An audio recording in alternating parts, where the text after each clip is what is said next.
Now the latest from ITV News in the West Country.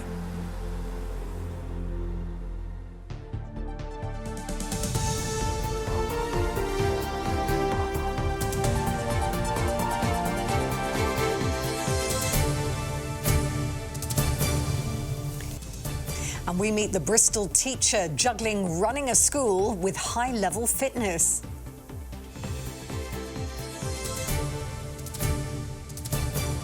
Yes. Now, a head teacher from South Gloucestershire has qualified to compete in the World Fitness Championships in Australia after winning the British and European titles. Yes, Katherine Ogden is the principal of King's Oak Academy in Kingswood. Earlier, she joined us here in the studio to tell us how she juggles running a school with high-level fitness.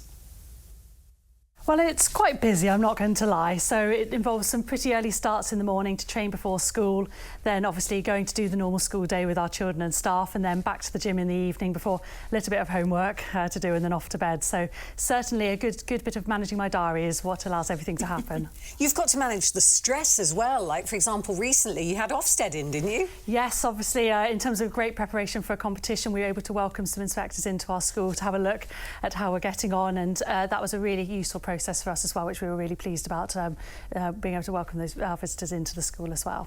How do the children at school respond to this? When they see you, you know, maybe it must be so exciting for them to hear that you've been in competition and, you know, and come home and been victorious. Yeah.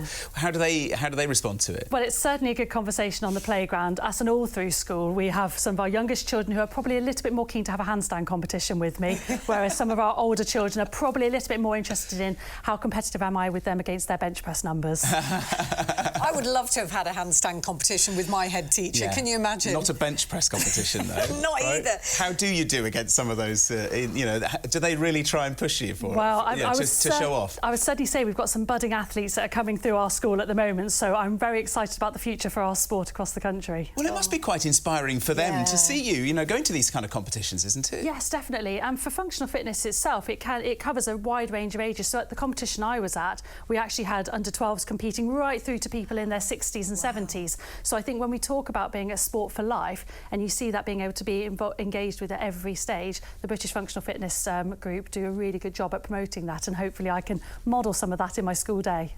So tell us what functional fitness is. So functional fitness is in essence completing a wide range of physical tests, relatively high intensity, but they could range from us doing some running around an athletics track to doing some strength-based Olympic weightlifting to doing gymnastics like handstand walks, rope climbs. So a really wide range of fitness tests, and the aim is to see who is, I say, across all of those modalities the fittest, and that's in essence how we've tested in that competition. And there's a chance this could become an Olympic sport, isn't it? This is something that could take you around the world if you were really successful. Yes, definitely. And the International Functional Fitness Federation are hoping that one day this will progress into an Olympic sport, and I think that's a really exciting opportunity. And whilst the Olympics might be beyond my lifetime, hopefully it's paving the way for future generations to come through to be involved in such a great sport. Well, it's really exciting. If you do go to Australia, which I know is a hope, then let us know how you get on, but really good luck. Thank you. What an inspiration Katherine is, hey? I know, I felt exhausted just hearing about it. We probably should say Miss Ogden, shouldn't we? Yeah, sorry, Miss Ogden.